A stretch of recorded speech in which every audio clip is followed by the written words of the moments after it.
Te gołąbki nie mają mięsa, a i tak są konkretniejsze niż myślisz. Łemkowskie gołąbki z ziemniakami to proste, ale sprytne danie gór. Do środka trafiały ugotowane i potłuczone ziemniaki, cebula i przyprawy.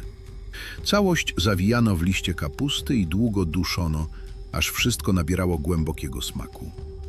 Podawano je z sosem cebulowym albo z leśnych grzybów.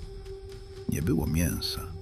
Była pomysłowość i to, co dawała ziemia. Efekt? Sycące, tanie i stworzone do ciężkiej pracy w górach.